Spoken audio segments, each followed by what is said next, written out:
भोर भई भज प्रभु नाम होगा तेरा कल्याण। भज रे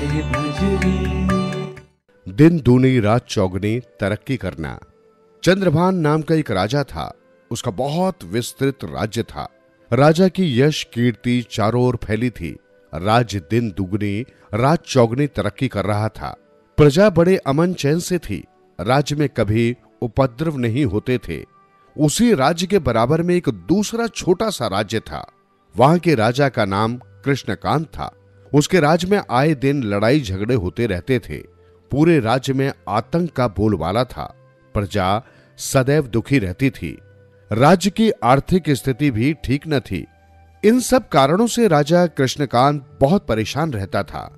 एक दिन कृष्णकांत चंद्रभान के राज्य में आया। चंद्रभान ने कृष्णकांत का खुले दिल से स्वागत किया तथा भोजन आदि के पश्चात वो कृष्णकांत को राज्य की सैर कराने ले गया। कृष्णकांत ने देखा कि चंद्रभान के राज्य में चारों ओर खुशहाली है। हर नागरिक प्रसन्न तथा संतुष्ट नजर आ रहा है। इस पर कृष्णकांत को बड़ा आश्चर्य हुआ। उसने चंद्रकांत से कहा, मेरा राज्य छोटा सा है, किंतु आए दिन लड़ाई झगड़े होते रहते हैं। प्रजा असंतुष्ट रहती है तथा मेरा मन भी दुखी रहता है। जबकि आपका राज्य इतना विस्तृत है, किंतु फिर भी प्रजा सुखी है। इसका क्या कारण है? चंद्रभान ने मुस्कुराकर उत्तर दिया, आप ठीक कहते हैं। मेरे राज्य में बड़ा अमन चैन है। इसका कारण वे 4 चौकीदार हैं जो हर समय मेरी रक्षा करते हैं। ये सुनकर कृष्णकांत को बड़ा आश्चर्य हुआ। उसने पूछा, केवल 4 चौकीदारों से आप इतने बड़े राज्य की रक्षा कैसे कर सकते हैं? जबकि मेरे पास तो चौकीदारों की पूरी फौज है, फिर भी इसका कोई फायदा नहीं होता। मेरे राज्य में फिर भी अशांति है। ये सुन चंद्रभान हंसा और बोला, मेरे चौकीदार दूसरी तरह के हैं। कृष्णकांत ने पूछा, कैसे? चंद्रकांत ने उत्तर दिया, पहला चौकीदार है सत्य। ये मुझे असत्य बोलने नहीं देता, और जिस राज्य में सत्य का बोलबाला हो, राजा असत्य वचन न कह कर सत्य का साथ देता है, वहां दुख कैसे हो सकता है? और दूसरा चौकीदार? कृष्णकांत ने पूछा। चंद्रभान ने कहा, दूसरा चौकीदार है प्रेम। वो मुझे प्रजा से घृणा करने से बचाता है। इसी प्रेम के बल पर मैंने प्रजा के हृदय को जीत रखा है। इसी के आधार पर मेरे पूरे राज्य में प्रेम की गंगा बहती है। जिस राज्य का राजा अपनी प्रजा से प्रेम करने वाला होगा, उस राज्य की प्रजा भी अपने राजा से प्रेम करेगी। और आपका तीसरा चौकीदार कौन है? कृष्णकांत ने उत्सुक होकर पूछा। मेरा तीसरा चौकीदार है न्याय। ये मुझे अन्याय करने से बचाता है। प्रजा की तथा राज्य की सुख शांति के लिए राजा को न्याय का साथ देना आवश्यक होता है। जिस राज्य के राजा में न्याय करने की क्षमता नहीं होती, उस राज्य में सुख शांति हो ही नहीं सकती। चंद्रभान ने बताया। अब कृष्णकांत का उत्साह और बढ़ गया था और उसने चौथे चौकीदार के विषय में पूछा। चंद्रभान ने बताया, मेरा चौथा चौकीदार है त्याग। यही त्याग है जो मुझे स्वार्थी बनने से रोकता है। मैं स्वार्थ का त्याग कर प्रजा की भलाई के कार्यों में लगा रहता हूं। जिस राज्य का राजा स्वार्थी होता है, उस राज्य में सदैव आर्थिक संकट रहता है। राजा प्रजा की भलाई न सोचकर सदैव अपने खजाने भरने में लगा रहता है। अब कृष्णकांत की समझ में आ गया था कि चंद्रभान के राज्य की उन्नति का रहस्य क्या है। उसकी शंका का समाधान हो गया था। वो प्रसन्नता पूर्वक अपने राज्य लौट गया। सुनते रहें कहानियां। गुरुकुल से वापसी। दूर से ही कुमारों के रथ को आते देखकर नगरवासी खुशी से नाच उठे। आज जैसे सारा नगर अयोध्या नगरी के प्रवेश द्वार पर उमड़ आया था। अपने प्रिय राजकुमारों को देखने की लालसा मात्र से ही वे रोमांचित हुए जा रहे थे। कोई तुरही बजा रहा था, कोई शंख, कोई ढोल मजीरे बजा रहा था। नगर को तो नगरवासियों और राज कर्मचारियों ने मिलकर दुल्हन की तरह पहले ही सजा रखा था। फिर जैसे ही राजकुमारों के रथ ने नगर द्वार में प्रवेश किया। वैसे ही समस्त नर नारी मंत्रमुग्ध से हो गए। चारों राजकुमारों के चेहरों का अलौकिक तेज ऐसा था मानो कई सूर्य एक साथ उदय हो गए हों। कुछ देर बाद जैसे उनकी तंद्रा टूटी तो सभी प्रसन्न होकर राजकुमारों की जय जयकार करने लगे। श्री राम सहित राजकुमार जिस गली से गुजरते, बड़ी बूढ़ियां उनकी बलाएं लेती, युवतियां आरती उतारती और पुरुष वर्ग जय घोषों से वातावरण को गुंजा देते। उधर राजकुमारों के आगमन का समाचार पाकर तीनों रानियां खुशी से पागल सी हो उठी थी और महल के द्वार पर आकर खड़ी हो गई। एक अन्य द्वार पर राजपुरुष एवं मंत्रियों सामंतों के साथ राजा दशरथ खड़े व्याकुलता से अपने पुत्रों के निकट आने की प्रतीक्षा कर रहे थे। तभी श्री राम रथ से उतरकर भाइयों सहित महाराज दशरथ के पास पहुंचे और श्रद्धा से शीश नवाकर बोले, पिताश्री, आपका पुत्र राम आपकी चरण वंदना करता है। राम मेरे लाल। भाव विह्वल होकर दशरथ आगे बढ़े और उन्होंने राम को सीने से लगा लिया। तत्पश्चात भरत, लक्ष्मण एवं शत्रुघ्न ने भी पिता की चरण वंदना कर प्रणाम किया। महाराज ने उन्हें भी अपने कलेजे से लगा लिया। इस अवसर पर उनकी आंखों में खुशी के आंसू झलक आए। फिर महाराज को रानियों का ख्याल आया। वे जानते थे कि रानियां उनसे भी अधिक अधीरता से अपने पुत्रों की प्रतीक्षा कर रही होंगी। अतः वे बोले, पुत्र जाओ, पहले अपनी माताओं से भेंट करो। वे तो तुम्हें देखने के लिए हमसे भी अधिक व्याकुल होंगी। जो आज्ञा पिताश्री, कहकर चारों भाई अपनी माताओं के महल की ओर चल दिए। राम सबसे पहले जाकर कैकई से मिले। राम मेरे पुत्र, कहकर कैकई ने उन्हें सीने से लिपटा लिया। माता कौशल्या ने लक्ष्मण और शत्रुघ्न को तथा माता सुमित्रा ने मेरे बच्चे कहकर भरत को सीने से लगा लिया। उस भावुक मिलन को देखकर सभी की आंखें नम हो उठी। अजीब माहौल था। सभी माताओं और सेविकाओं की आंखों में आंसू थे और होठों पर मुस्कान। फिर सभी बारी बारी से सभी माताओं से मिले और उनकी चरण वंदना की। तत्पश्चात माताओं ने उनकी आरती उतारी और उन्हें महल में ले गई। उस दिन देर रात तक पूरे नगर और महल में चहल पहल रही। महाराज दशरथ ने दिल खोलकर ब्राह्मणों और जरूरतमंदों को दान दिया। दूसरे दिन महाराज दशरथ ने राजकुमारों को बुलाया और गुरुकुल की ढेर सारी बातें की। फिर उन्होंने राज के 4 विद्वानों को बुलाकर चारों राजकुमारों से कहा कि शास्त्र विद्या के बाद अब उन्हें शस्त्र विद्या में भी निपुण हो जाना चाहिए। चारों राजकुमारों ने पिता की आज्ञा को शिरोधार्य किया और दूसरे दिन से ही शस्त्र विद्या सीखने जाने लगे। इस प्रकार कुछ ही दिनों में वे चारों हर प्रकार के शस्त्र चलाने में निपुण हो गए। अब विद्या आदि में निपुण होकर चारों राजकुमार राज्य के छोटे छोटे कार्य एवं माता पिता तथा गुरुजनों की सेवा में दिन व्यतीत करते थे। उनकी लीलाएं देखकर नगरपुरवासी स्तंभित रह जाते थे। चारों भाई हाथ में धनुष बाण लिए जिस गली से गुजरते हैं, उनके दर्शनों के लिए भीड़ उमड़ पड़ती। अयोध्या के स्त्री पुरुष, बूढ़े अथवा बालक, सबको श्री राम जी प्राणों से भी प्यारे हैं। श्री राम अपने भाइयों और मित्रों के साथ आखेट को जाते। श्री राम हृदय में जिस हिरण को पवित्र समझते उसे ही मारते और नित्य प्रति लाकर महाराज को दिखाते। जो हिरण श्री राम जी के बाणों से मारे जाते वे शरीर त्याग कर स्वर्ग को चले जाते। श्री राम अपने भाइयों और मित्रों के साथ भोजन करते। जिस जिस प्रकार से भी नगरवासियों को सुख प्राप्त होता, श्री राम जी वैसी ही लीला करते। वेद पुराण मन लगाकर सुनते और छोटे भाइयों को भी उनका अर्थ समझाते। वे नित्य प्रातः काल उठते और माता पिता तथा गुरु को शीश नवाकर तथा आज्ञा लेकर राजकाज करते थे। उनका ऐसा चरित्र देखकर राजा रानी मन ही मन हर्षाते थे तथा खुशी से फूले नहीं समाते थे। सुनते रहें कहानियां। हम और प्रकृति। बसंत का मौसम था। ठंडी ठंडी हवा चल रही थी। खुशी ने बालकनी से झांका तो देखा कि नीचे तालाब में ढेरों कमल के फूल खिले हुए थे। हर फूल पर भंवरे गुंजार कर रहे थे। खिड़की के सामने पेड़ पर बैठी कोयल मधुर स्वर में तान छेड़े हुए थी। खुशी का मन पढ़ाई में बिल्कुल नहीं लग रहा था। वो चाहती थी कि भागकर अपनी सहेली आईना के पास चली जाए, जो चीखती हुई तितलियों के पीछे भाग रही थी, और कभी कभी खिड़की की तरफ नजर उठाकर खुशी आ जाओ, खुशी आ जाओ कहकर खुशी को बुलाती भी जा रही थी। खुशी ने धीरे से मम्मी के कमरे में झांका। वो बाहर जाने की बात अपनी सहेली से कर रही थी। तभी मम्मी फोन रखकर मुड़ी। खुशी दरवाजे के पीछे छिप गई।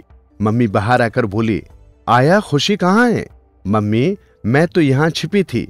तुम बाहर जा रही हो, मैं भी खेलाऊं प्लीज आईना के साथ। ठीक है, पर घंटे भर में आ जाना और होमवर्क पूरा कर लेना। प्रॉमिस मम्मी कहकर खुशी से ऐसे भागी जैसे जेल से छुट्टी हो। उसने पेड़ के पीछे छिपकर देखा तो आईना तितली के पीछे पीछे भागती जा रही है। फिर वो बोली, डरो मत तितली रानी, मैं तो तुमसे दोस्ती करना चाहती हूँ। बस। तितली ठहर गई और एक गुलाब के फूल पर बैठ गई और टुकुर टुकुर आईना को देखने लगी। फिर तितली बोली, मुझे उन बच्चों से डर लगता है जो मुझे नोचते हैं, पकड़ते हैं और मेरे परों को नुकसान पहुंचाते हैं। आईना बोली, हम तो तुम्हें प्यार करते हैं तितली रानी, बस तुम्हें प्यार से देखना चाहती हूँ और अपनी सहेली बनाना चाहती हूँ। तुम कितनी खूबसूरत हो, मैं तुम्हें अपनी सहेली खुशी से भी मिलवाऊंगी। तितली बोली, वो जो पेड़ के पीछे छिपी है, क्या वही खुशी है? कितनी प्यारी गुड़िया जैसी हो तुम दोनों। तभी खुशी भागती हुई आई और बोली, फूलों पर बैठी तितलियां कितनी खूबसूरत लगती हैं। आईना बोली, तुम लोगों का भोजन क्या है? तितली बोली, हमारा भोजन इन रंग बिरंगे फूलों का रस है। ये रंग बिरंगे फूल हमें जीवन देते हैं। वो कैसे? खुशी ने पूछा। एक फूल से दूसरे फूल पर बैठकर हम अपने पैरों द्वारा परागकण फूलों तक पहुंचाते हैं, जिससे नए बीज बनते हैं और बीज से फूल।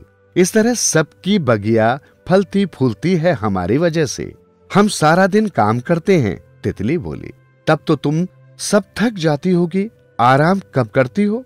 जब हम पंख समेटकर किसी फूल की गोद में बैठ जाते हैं तो समझो हम आराम कर रहे हैं। ऐसे में बच्चों, हमें कभी तंग मत करना। तितली ने कहा, कभी नहीं करेंगे, तुम तो हमारे कितने काम आती हो, हमारी दोस्त भी हो। कहकर आईना और खुशी नाचने लगी और उनके चारों तरफ ढेर सी रंग बिरंगी तितलियां नाचने लगी। प्रकृति ने छोटे से छोटे जीव को भी एक न एक काम सौंपा है।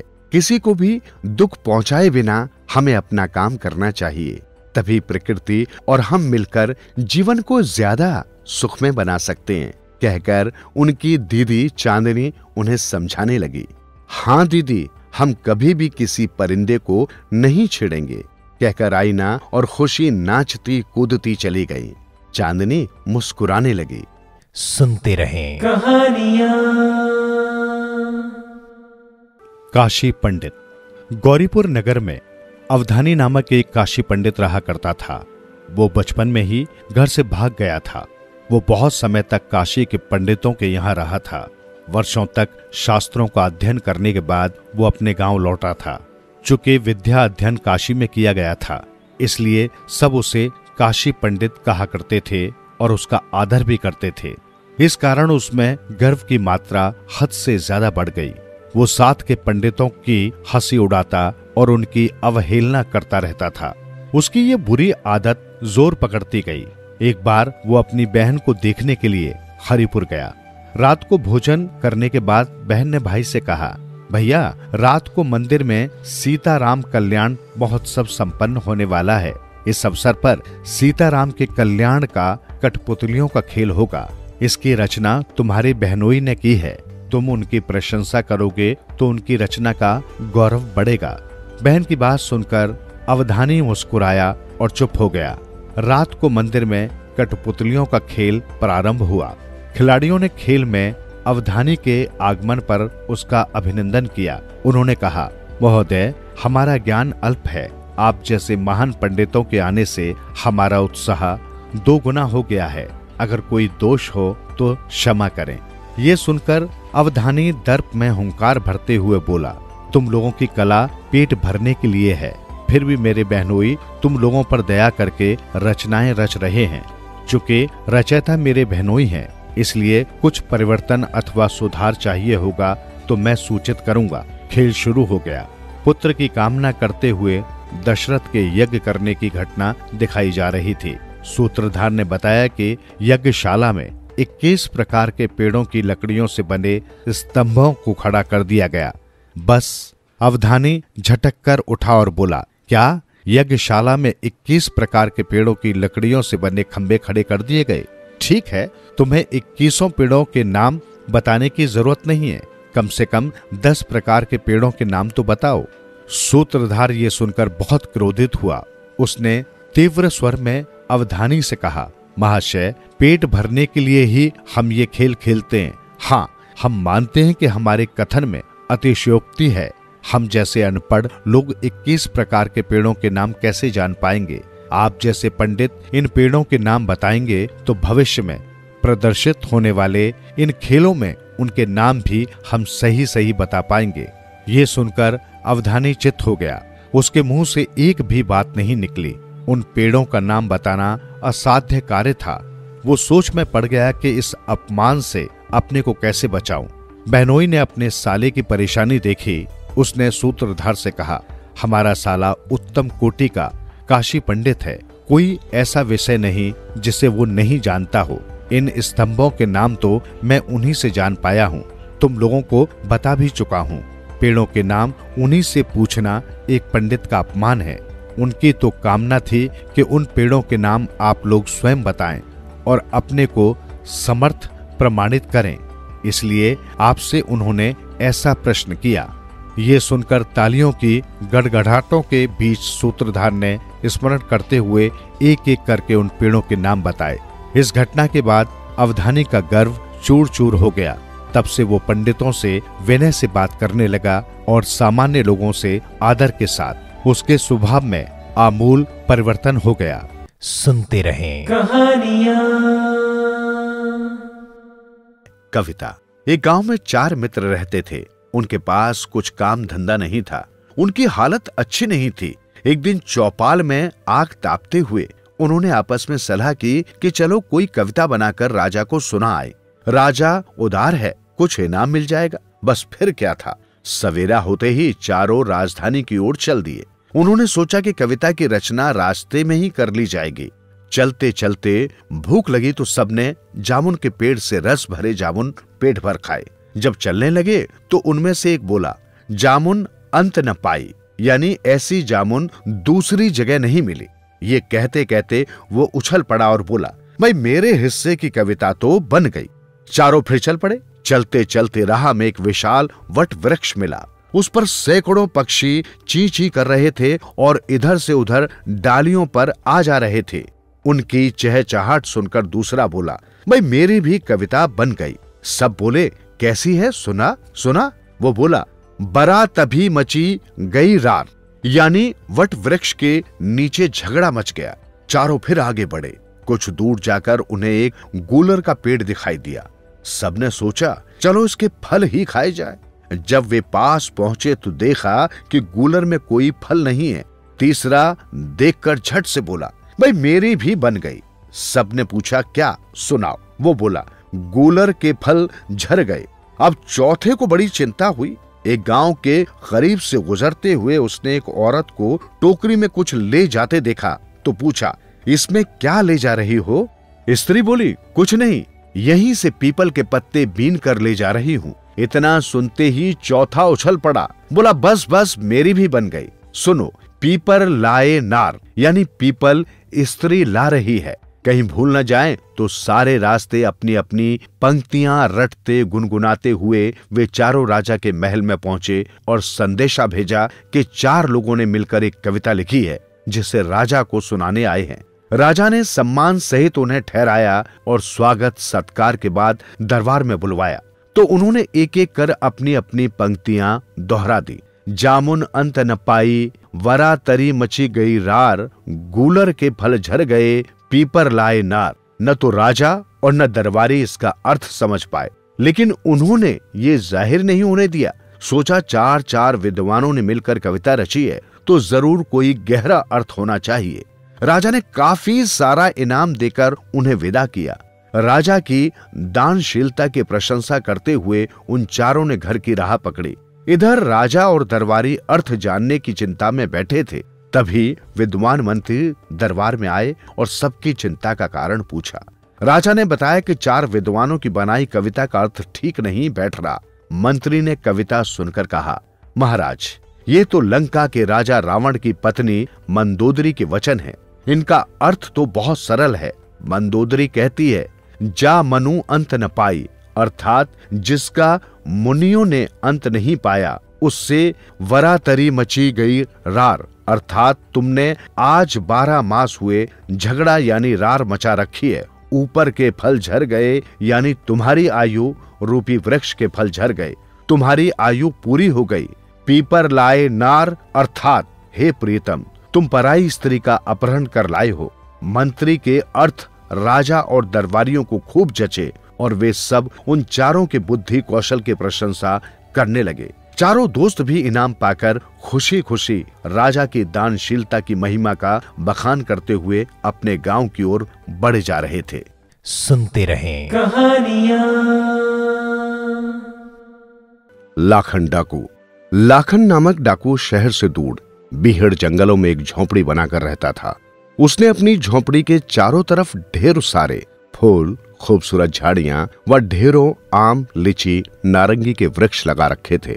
महीने में 2-4 बार आकर वो शहर में डाके डाला करता था और कितने ही मासूम घरों को उजाड़कर फिर भीड़ों में छिप जाया करता था। जब भी लाखन शहर आता तो शहर के बीचों बीच खड़ी संगमरमरी हवेली को बड़ी हसरत से देखता।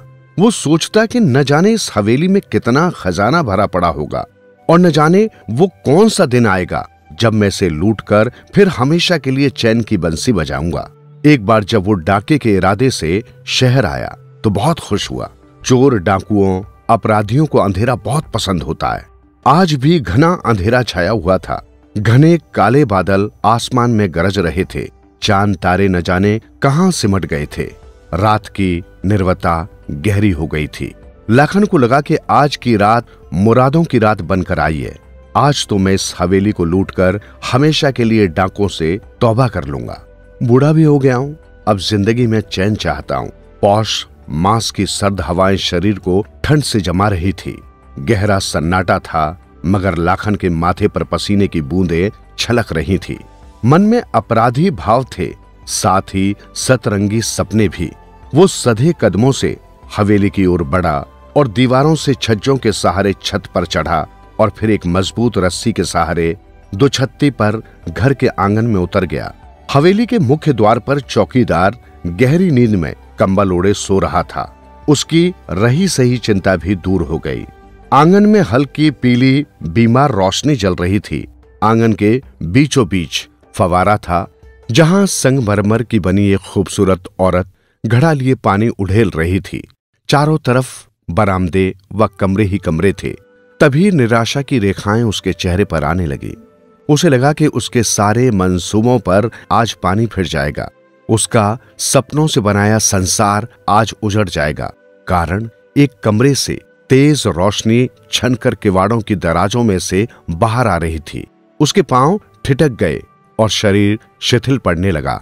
आंखें भीतरी कक्ष में हो रही घटना जानने को उत्सुक थी। लाखन दबे पांव कमरे की ओर बढ़ा। उसने की हॉल में अपनी नजरें गड़ा दी। उसने देखा कि एक बूढ़ा बीमार आदमी गांव तकिया लगाए पलंग पर लेटा है व उसके बगल में एक युवक बैठा है। दोनों की आंखें आंसुओं से भरी हुई हैं। पुत्र चिंतित था तो पिता निराश। लाखन बेचैन था दोनों की बातें सुनने के लिए। तभी सांसों को संभालकर पिता बोला, बेटा, भाग्य हमारे ही हाथ में होता है। जो भी अच्छे बुरे कर्म करोगे फल अवश्य पाओगे। इंसान में असीम शक्तियों का भंडार छिपा होता है, बस उसे खुद में ढूंढने की जरूरत है। जिस तरह बालू में से तेल नहीं निकाला जा सकता, वैसे ही बुरे रास्तों पर चलने वालों को अच्छा रास्ता नहीं मिल सकता। पतंग उड़ाने वाले के हाथ से डोरी छूट जाए या कठपुतली के धागे हाथ से छूट जाए तो अगर जिंदगी में बुरे लोगों का सामना करना भी पड़े तो तुम पर उनका कोई असर न हो। जैसे गेंडे की खाल से बनी ढाल से टकराकर तलवार का हर वार विफल हो जाता है, ऐसी अनमोल बातें जिंदगी में मैंने कभी नहीं सुनी।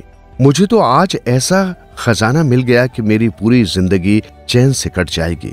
चोरी, डकैती और खून खराबा, मैंने इसकी सिवा किया ही क्या? लाखन मन ही मन सोच रहा था। तभी पुत्र के रोने की आवाज आई। लाखन दबे पांव छत से नीचे दालान में कूद गया और फिर अंधेरी गलियों में गायब हो गया। आज उसे ऐसा रास्ता मिल गया था जहां सिर्फ रोशनी होती है, चैन होता है और अच्छाई होती है। सुनते रहें कहानियां। मर्यादा पुरुषोत्तम श्री राम का दिव्य जीवन चरित्र। राम नाम की महिमा अपरंपार है। इसे उल्टा जपकर भी एक साधारण मानव महर्षि बन गया। आज की कहानी है महाराज दशरथ की चिंता। भारत में एक अति प्राचीन नगरी है अयोध्या। इस नगरी को मनु के ज्येष्ठ पुत्र इक्ष्वाकु ने सरयू नदी के तट पर बसाया था। इस नगरी को मनु के ज्येष्ठ पुत्र इक्ष्वाकु ने सरयू नदी के तट पर बसाया था। वैवस्वत मनु सूर्यवंश के आदि प्रवर्तक थे, अतः उनके पुत्र द्वारा बसाई गई इस नगरी को सूर्यवंशियों की नगरी कहा गया। सूर्यवंश में अनेक प्रतापी राजा हुए, जिनमें सत्यवादी, हरिश्चंद्र, सगर, भागीरथ, दिलीप, रघु आदि के नाम उल्लेखनीय हैं। महाराज दशरथ सूर्यवंशी सम्राट रघु के पुत्र थे। सम्राट रघु के नाम पर ही सूर्यवंश का नाम रघुवंश पड़ा था। महाराज दशरथ महाप्रतापी, ज्ञानी, धर्म अवलंबी व दयावान थे। उनकी 3 रानियां थी, कौशल्या, कैकई और सुमित्रा।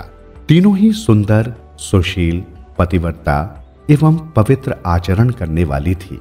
अपने पूर्वजों की भांति महाराज दशरथ भी सूर्य के उपासक थे। वे नित्य प्रति सर्वप्रथम भगवान सूर्य की उपासना करके ही राजकाज किया करते थे। अयोध्या नगरी सभी ओर से सुखी एवं संपन्न थी। फिर भी महाराज दशरथ के मुख पर प्रसन्नता दिखाई नहीं देती थी। इसका कारण था कि 3 रानियों के होने पर भी वे संतान सुख से वंचित थे। वे सदा इसी चिंता में डूबे रहते कि उनके बाद उनके राज्य की बागडोर कौन संभालेगा। कुल को एक पुत्र न देने की सूरत में वो किस प्रकार अपने पितृ ऋण से मुक्त होंगे। एक बार जब वे अपने कुल गुरु वशिष्ठ के साथ सूर्य उपासना कर रहे थे तो उनके हृदय की वेदना होठों पर आ गई। वे बोले, गुरुवर, कृपा कर हमारी चिंता दूर कीजिए। कैसी चिंता राजन? संतान का मुख देखने की आस में वर्षों बीत गए, मगर हमारी यह अभिलाषा आज भी अधूरी ही है। क्या हम निसंतान ही इस संसार से विदा हो जाएंगे? क्या सूर्यवंशियों का शासन अब अयोध्या से खत्म होना चाहता है? द्रवित स्वर में महाराज दशरथ ने कहा, ऐसी निराशा भरी बातें न करो राजन। ईश्वर इतना कठोर नहीं है। सूर्य देव की कृपा से तुम्हें संतान सुख अवश्य मिलेगा। गुरु वशिष्ठ ने उन्हें दिलासा दिया। कब मिलेगा गुरुवर? कब आएगा वो शुभ दिन? व्यथित होकर दशरथ बोले, अब धीरे धीरे हम वृद्ध अवस्था की ओर बढ़ रहे हैं राजन। इसका एक उपाय है, तुम्हें पुत्र प्राप्ति के लिए पुत्रेष्ट यज्ञ करवाना होगा। गुरु वशिष्ठ ने कहा, तो कीजिए न गुरुदेव, इसमें विलंब क्या है? अधीर होकर राजा दशरथ ने पूछा, राजन, उस यज्ञ को केवल श्रृंगी ऋषि ही करवा सकते हैं। आप स्वयं उनके आश्रम पर जाकर उनसे विनती करके उन्हें आदर सहित इस कार्य के लिए लेकर आए। जैसी आज्ञा। नतमस्तक होकर महाराज दशरथ ने कहा, हम इसी समय जाकर श्रृंगी ऋषि से निवेदन करेंगे।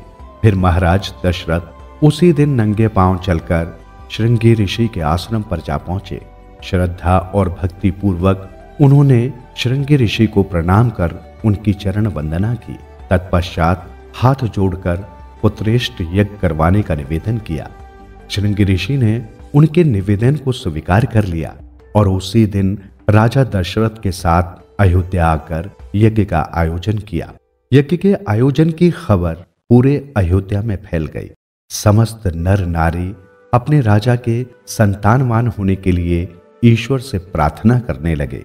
दूसरी ओर जैसे ही यज्ञ संपन्न हुआ, हाथों में दिव्य खीर से भरा एक पात्र लेकर एक देव पुरुष प्रकट हुए। वे स्वयं ही अग्निदेव थे। वे बोले, राजन, तुम्हारा मनोरथ पूर्ण हुआ। तुम इस खीर के उचित भाग करके अपनी रानियों को खिला देना। परमपिता तुम्हारी मनोकामना अवश्य पूर्ण करेंगे। इधर राजा दशरथ ने दिव्य खीर का पात्र ग्रहण किया, उधर अग्निदेव अंतर्ध्यान हो गए। दिव्य खीर का पात्र एवं मनोकामना सिद्धि का वरदान पाकर राजा दशरथ की खुशी का ठिकाना न रहा। तत्पश्चात श्रृंगी ऋषि उत्तम दक्षिणा एवं अन्य द्रव्य देकर आदर सहित विदा कर कुलगुरु वशिष्ठ से आज्ञा प्राप्त कर राजा दशरथ महल में आए। राजमहल में आकर राजा ने रानियों को बुलवाया। महाराज के आगमन की खबर पाकर महारानी कौशल्या और कैकेयी दौड़ी चली आई। सुमित्रा किसी कारणवश उस समय न आ सकी। महाराज को रानियों में खीर वितरित करने के अतिरिक्त दूसरी कोई बात ही नहीं सूझ रही थी।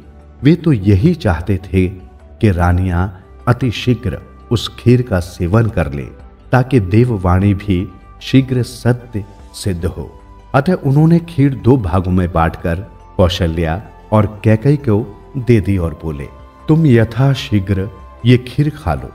रानियों को मालूम था कि महाराज ने पुत्रेष्ठी यज्ञ कराया है और उसी के प्रसाद रूप ये खीर हमें मिली है।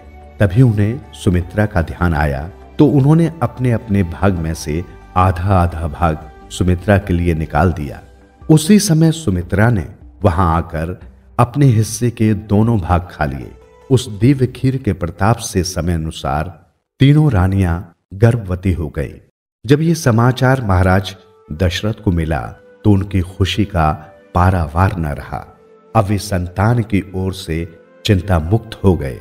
सुनते रहें कहानियां। महर्षि विश्वामित्र का आगमन।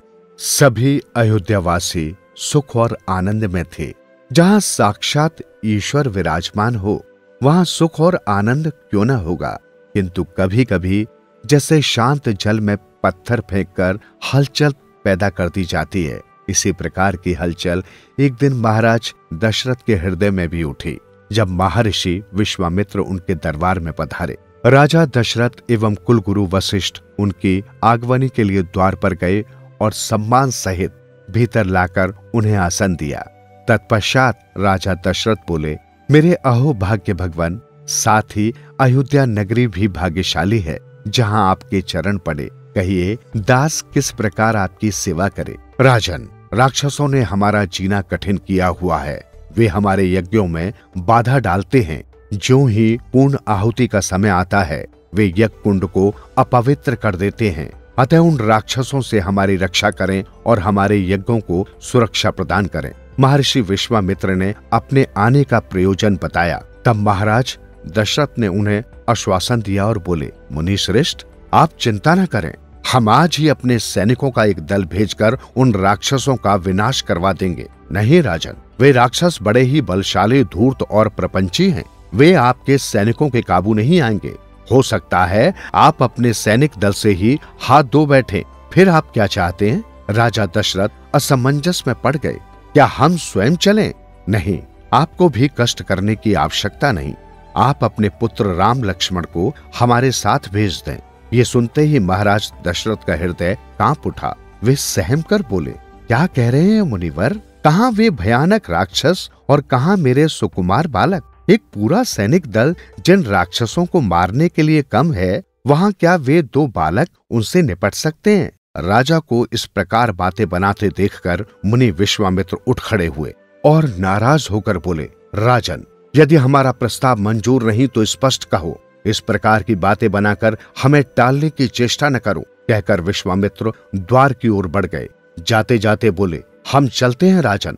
आज ज्ञात हुआ कि सूर्यवंशी राजाओं के यहाँ से ऋषि मुनि खाली हाथ भेजे जाते हैं। मुनि विश्वामित्र को इस प्रकार रूठ कर जाते देखकर कुलगुरु वशिष्ठ ने उन्हें आदर सहित रोका और ले जाकर आसन पर बिठाकर कहा, मुनि श्रेष्ठ, आपका इस प्रकार रूठ कर जाना उचित नहीं। आप बैठिए, आप यहाँ से खाली हाथ नहीं जाएंगे। इसके बाद उन्होंने महाराज दशरथ को समझाते हुए कहा, महाराज दशरथ, मोह के वशीभूत हुए आप अब कीर्ति के कार्य न करें।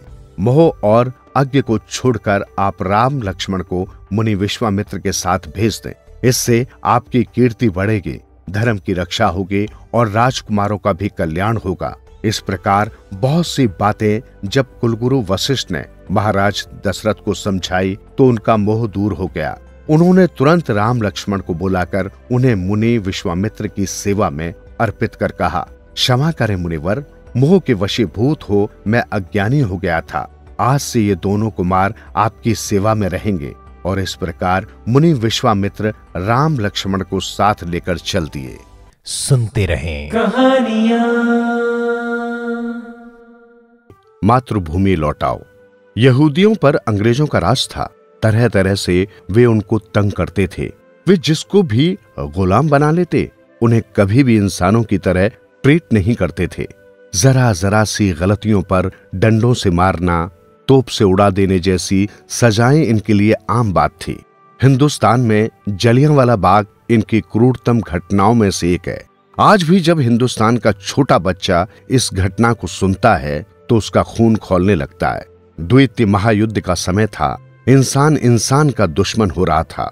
हर तरफ आग, गोला बारूद, चीखों की आवाजों से सारी दुनिया दहल रही थी। सभी लोग निजी स्वार्थों में लगे हुए थे।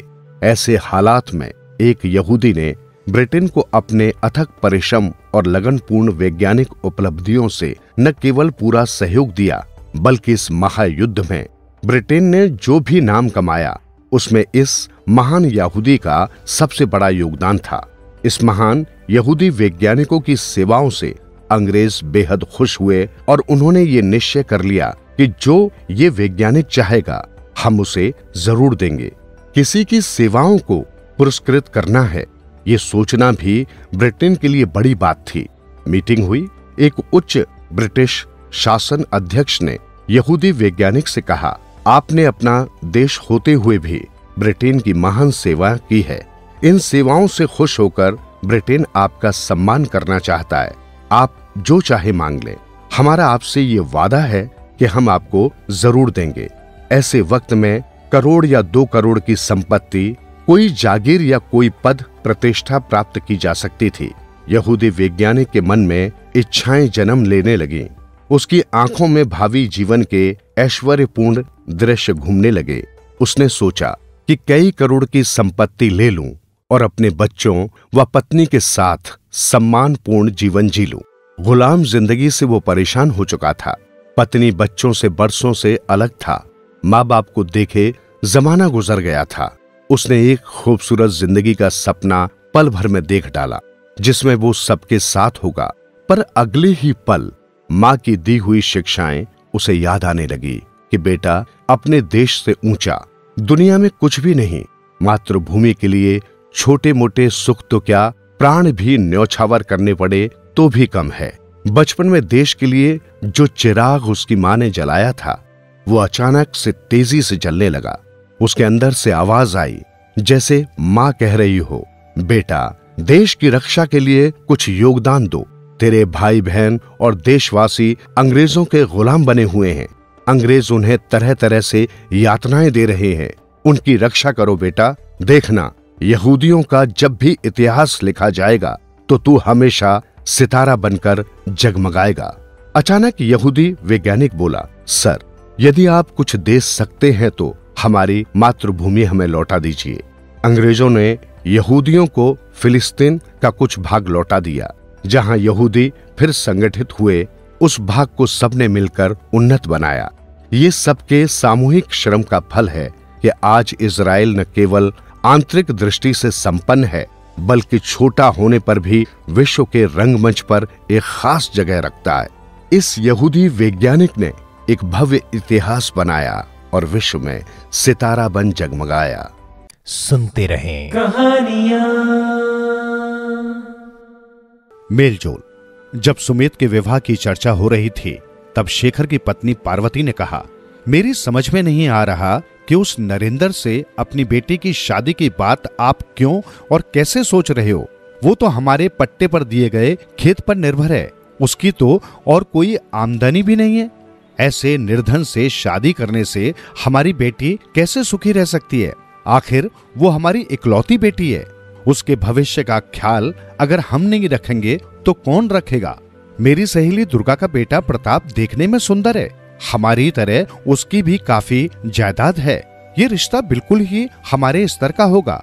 शेखर अपनी पत्नी की बातों पर झल्लाता हुआ बोला। नरेंद्र भी कोई कम सुंदर नहीं है। पति पत्नी जुए में जुड़े दो बैलों की जोड़ी जैसे होते हैं, उनके बीच में मेल जोल का होना बहुत जरूरी है। नरेंद्र की आदतें और दूसरों के साथ किया जाने वाला उसका व्यवहार देखते हुए मुझे विश्वास है कि वही हमारी बेटी के लिए योग्य वर है। ये सुनकर पार्वती तिलमिलाती हुई बोली, तो आपके कहने का ये मतलब है कि मेरी सहेली का बेटा प्रताप मेल जोल वाला नहीं है? मेरी राय में ये बहुत ही योग्य और सभ्य है। इस पर शेखर धीरे से हंसा और बोला, ठीक है, नरेंद्र और प्रताप की परीक्षा लेंगे, फिर निर्णय करेंगे कि हमारी बेटी की शादी किससे हो। मेरे इस प्रस्ताव को तुम मानती हो ना? पार्वती ने सिर हिलाकर अपनी स्वीकृति दी। दूसरे ही दिन शेखर ने प्रताप को बुलाया और कहा, पड़ोस के गांव में हाट लगी है, ये रकम लो और बैलों की एक अच्छी जोड़ी चुनकर खरीद लाओ। देखो बेटे, बैलों के बीच मेल जोल होना बहुत जरूरी है। ऐसा नहीं हुआ तो हमारे खेतों में ठीक तरह से काम नहीं होगा, इसलिए बैलों के चुनाव में सावधानी बरतना। सवेरे ही प्रताप हाट की ओर चल पड़ा। वहां बहुत से बैलों की जोड़ियां बिक्री के लिए आई थीं। उनको देखते हुए वो बहुत देर तक घूमता रहा और आखिर में बैलों के दलाल से कहा, हाँ, बैल तो देखने में सब अच्छे ही लग रहे हैं, परंतु क्या इन बैलों के बीच मेल जोल है? ऐसा होने पर ही मैं इन्हें खरीदूंगा। विक्रेता प्रताप की बात सुनकर आपस में कहने लगे कि ये बैल खरीदने आया है या कुछ और, कहीं ये पागल तो नहीं। प्रताप दोपहर तक शेखर के पास लौट आया और बोला, हाट में बिक्री के लिए बहुत से बैल हैं। मैंने जब बेचने वालों से पूछा कि मेल जोल वाले बैल मुझे चाहिए, तो वे मेरी बात पर ताज्जुब करने लगे। उनके बर्ताव पर मुझे बहुत आश्चर्य हुआ। जो इज्जत देना नहीं जानते, उनसे भला क्या सौदा किया जाए? इसलिए मैं वहां से बैल खरीदे बिना वापस आ गया। फिर शेखर ने नरेंद्र को बुलाया और उसको भी यही बात बताई जो प्रताप को बताई थी। वो उसी दिन शाम को सुंदर बैलों की जोड़ी खरीद कर ले आया। देखने से ही लगता था कि उन बैलों में अच्छा मेल जोल है। शेखर उन्हें देखकर बहुत खुश हुआ और बोला, बैल तो बहुत ही उम्दा लग रहे हैं, किंतु तुम्हें कैसे मालूम कि ये मिलजुल कर गाड़ी खींच पाएंगे? नरेंद्र ने आत्मविश्वास भरे स्वर में कहा, पूरा ब्यौरा जानने के बाद ही मैं इन्हें खरीद कर लाया हूँ। दरवाजे पर खड़ी पार्वती व्यंग भरे स्वर में बोली, जरा हमें ये तो बताओ कि तुम ये कैसे जान गए? जानकर हमें भी खुशी होगी। जवाब में नरेंद्र ने कहा, खरीदने से पहले दोनों बैलों को जुए में जोता और चाबुक से एक बैल को मारा। वो जैसे ही आगे निकला, दूसरा भी निकल पड़ा और गाड़ी खींचने लगा। यही उनका मेल जोल है। नरेंद्र को देखकर पार्वती मन ही मन बहुत खुश हो रही थी। ये देखकर शेखर ने अपनी पत्नी से कहा, देखो, प्रताप और नरेंद्र के बीच का फर्क। नरेंद्र ने अकल से काम लिया और कामयाब हो गया। प्रताप की बुरी तरह से हार हुई। क्या मैं इतना भी नहीं समझती? बुद्धू थोड़े ही हूँ। हमारी बेटी की शादी नरेंद्र से ही होगी। पार्वती ने खुशी खुशी ये बात अपने पति से कही। जीवन सुधरेगा, प्राणी होगा तेरा उद्धार। मन के द्वार खुलेंगे, होगा जन जन का कल्याण। भज रे भज रे